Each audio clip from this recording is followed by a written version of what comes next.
Hi guys, and welcome back on GSM-ABC YouTube channel, and in this video I will show you how to customize your side button on the Samsung Galaxy A36.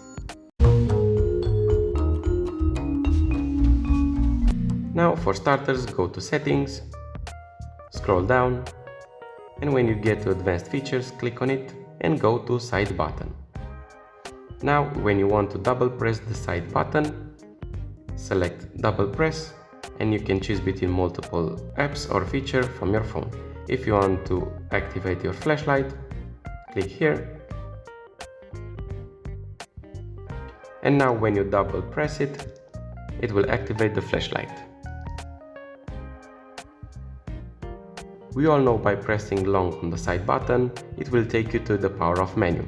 But in the later models, when you press long on it, it will open the digital assistant. If you want to change it, click on it and select power off menu. Now, when you press long on it, it will open this menu.